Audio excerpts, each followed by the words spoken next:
Hello বন্ধুরা, কেমন আছেন? আশা করছি সবাই ভালো আছেন, সুস্থ আছেন। আইসিসি চ্যাম্পিয়ন্স ট্রফি আইসিসির ইভেন্ট হবে যেখানে অস্ট্রেলিয়া কোয়ালিফাই করতে পারবে না, সেমিফাইনাল হোক ফাইনালে, সেটা কিন্তু ভাবার বাইরে। হ্যাঁ, অস্ট্রেলিয়া কিন্তু আরো একটা আইসিসি ইভেন্টে সেমিফাইনালে কোয়ালিফাই করলো। কালকে ম্যাচ ছিল আফগানিস্তান ভার্সেস অস্ট্রেলিয়া, যেখানে প্রথমে আফগানিস্তান ব্যাট করে 270+ টার্গেট দিয়েছিল। অস্ট্রেলিয়া কিন্তু শুরুতেই ধাক্কা খেতে পারতো। ট্রাভিস হেডের ক্যাচ মিস হয় রাশিদ খানের হাত থেকে, তারপরে কিন্তু ট্রাভিস হেডের যে ফর্ম, সেই ফর্মে ফিরে পায় এবং অসাধারণ ব্যাটিং শুরু করেছিল। তবে খেলা কিন্তু পুরো সম্ভব হয়নি, বৃষ্টির জন্য খেলা ভেস্তে যায় এবং এক এক পয়েন্ট ভাগ হয়ে যায়। এক এক পয়েন্ট ভাগের সুবাদেই কিন্তু অস্ট্রেলিয়া আবারও একটা আইসিসি ইভেন্টে সেমিফাইনালে কোয়ালিফাই করলো। তো বন্ধুরা, এই তো ছিল অস্ট্রেলিয়া ও আফগানিস্তানের ম্যাচের আপডেট।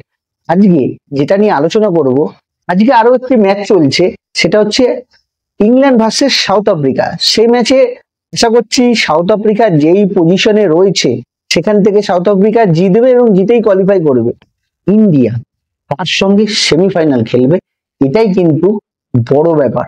কারণ এ গ্রুপ থেকে যে দুটো টিম কোয়ালিফাই করেছে, নিউজিল্যান্ড ও ইন্ডিয়া, নিউজিল্যান্ড কিন্তু একে রয়েছে, ইন্ডিয়া রয়েছে দুয়ে। নিউজিল্যান্ড রান রেটে কিন্তু একে রয়েছে। ওই গ্রুপ থেকে, অর্থাৎ বি গ্রুপ থেকে যদি আজকে সাউথ আফ্রিকা কোয়ালিফাই করে, তাহলে সাউথ আফ্রিকা হয়ে যাবে একে, অস্ট্রেলিয়া হয়ে যাবে দুয়ে। এইবার ইন্ডিয়া কার সাথে খেলবে, নিউজিল্যান্ডের ম্যাচটাই কিন্তু ঠিক করে দেবে ইন্ডিয়া একে থাকবে না দুয়ে থাকবে, অর্থাৎ অস্ট্রেলিয়ার সঙ্গে খেলবে নাকি সাউথ আফ্রিকার সঙ্গে খেলবে।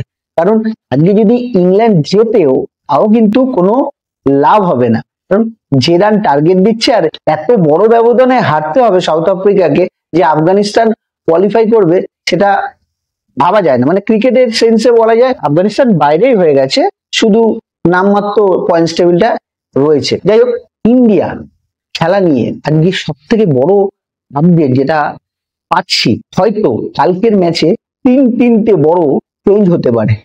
কিরকম হবে চেঞ্জ? ক্যাপ্টেন রোহিত শর্মা, শোনা যাচ্ছে হ্যামস্ট্রিং এর চোটের কারণে কিন্তু ক্যাপ্টেন রোহিত শর্মাকে রেস্ট দেওয়া যেতে পারে বা রেস্ট দিতে চলেছে।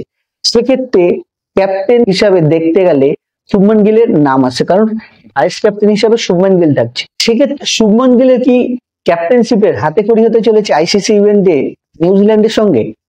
সে তো আমরা কালকে ম্যাচের আগে জেনেই যাব। দ্বিতীয় বড় চেঞ্জ সেটা হচ্ছে মোহাম্মদ শামিকে কিন্তু রেস্ট দেওয়া হতে পারে সেমিফাইনালের আগে। যে সেমিফাইনাল বড় ম্যাচ, তার আগে মোহাম্মদ শামিকে রেস্ট দিয়ে আর্শদীপকে খেলিয়ে দেখে নেওয়া যাক যে আর্শদীপের ফর্ম কেমন আছে বা আর্শদীপ কেমন বোলিং করে। হয়তো যদি ভালো বোলিং করে তিনটে পেসারও খেলতে পারে। আর একটা বড় চেঞ্জ, অলরাউন্ডার রবীন্দ্র জাডেজাকেও কিন্তু রেস্ট দেওয়া যেতে পারে বা রেস্ট দেওয়া হচ্ছে। এই তিনটে বড় চেঞ্জ। রবীন্দ্র জাডেজার জায়গায় কে খেলবে? রবীন্দ্র জাডেজার জায়গায় কিন্তু বরেন চক্রবর্তীকে দেখে নিতে পারে, কারণ স্পিনটা খুব ভালো বোলিং করছে, এই মুহূর্তে ভালো ফর্মে রয়েছে। কারণ আপনারা দেখেছেন টি-20-তে 5 উইকেট নিয়েছিল ইংল্যান্ডের এগেনস্টে। এই টিমকে হয়তো চেঞ্জ ইন্ডিয়ার ম্যাচে দেখতে পারে। তবে আইসিসির ইভেন্টে সবাই যেটা করে কি, একটা টিম যেটা জিতছে উইনিং কম্বিনেশনটা ভাঙে না।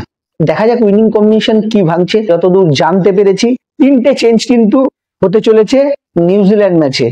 রোহিত শর্মা, মোহাম্মদ শামি ও রবীন্দ্র জাডেজা। কালকের ম্যাচের আগে আপনাদের কাছে আপডেট তুলে ধরবো, যে ম্যাচের কি টিম ঘোষণা হলো বা কি টিম খেলবে, সেগুলো আপনাদের কাছে তুলে ধরবো। আর কালকের ম্যাচটা কিন্তু ভাইটাল হবে ইন্ডিয়ার কাছে। ইন্ডিয়াকে যদি একে থাকতে হয় তাহলে কিন্তু কালকের ম্যাচটা জিততে হবে, নালে কিন্তু সেমিফাইনালে আজকে যদি সাউথ আফ্রিকা জিতে যায় তাহলে অস্ট্রেলিয়ার মুখোমুখি হতে হবে ইন্ডিয়াকে। এইটাই হচ্ছে সব থেকে বড় ভয়ের বিষয়, কারণ অস্ট্রেলিয়া আপনারা জানেন তারা কিন্তু সেমিফাইনাল ফাইনালে আইসিসি ইভেন্টে ভয়ানক, মারাত্মক, তাকে বলা হয় শিকারি বাঘের মতো, নেকড়ে বাঘের মতো তারা কিন্তু ছাপিয়ে পড়ে। সেই জায়গা থেকে ইন্ডিয়াও ভালো খেলছে, কিন্তু ওই যে সেমিফাইনাল আর অস্ট্রেলিয়া দুটোর মধ্যে আপনারা দেখেছেন এর আগে 2023-এ অসাধারণ খেলেছিল ইন্ডিয়া, আনবিটেন ছিল। ফাইনালে গিয়ে এই অস্ট্রেলিয়া টিমের কাছে কিন্তু হারতে হয়েছিল। সেই কারণে বললাম আইসিসি ইভেন্ট হলেই অস্ট্রেলিয়ার যে আলাদা একটা রূপ জেগে যায়। কারণ অস্ট্রেলিয়ার এই টিমটার মধ্যে দেখুন অভিজ্ঞ বোলার সেই বলতে কেউ নেই, কিন্তু স্টিভ স্মিথের ক্যাপ্টেনশিপ অভিজ্ঞ বোলারের মধ্যে শুধু আছে স্পিনার জাম্পা, বাদ বাকি সব নতুন বোলার যাদের নিয়ে খেলছে। Nathan Ellis, Ben Dwarshuis, Spencer Johnson, সবাইকে কিন্তু বোলিং করিয়ে ঠিক উইকেট তুলে নিচ্ছে, এবং যারা আছে তাদের নিয়ে লড়তে হবে।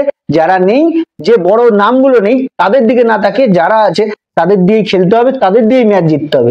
এই জন্যই বলে আইসিসি ইভেন্টে অস্ট্রেলিয়া সবসময় ভয়ানক। কালকের ম্যাচ অবশ্যই ইন্ডিয়ার কাছে খুব খুব গুরুত্বপূর্ণ।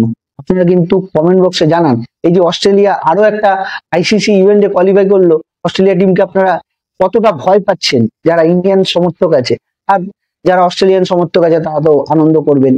তো বন্ধুরা, এই যে স্পোর্টস এর আলোচনা আপনাদের কেমন লাগলো, আজকের এই আলোচনা আশা করছি ভালো লেগেছে, আপনাদের কাছে ভালো ইনফরমেশন তুলে ধরতে পারলাম। যদি ভালো লাগে অবশ্যই লাইক শেয়ার করবেন, কমেন্ট বক্সে আপনার মতামত জানাবেন। আসি, দেখা হবে অন্য কোনো ভিডিওতে। ততক্ষণ ভালো থাকবেন, সুস্থ থাকবেন।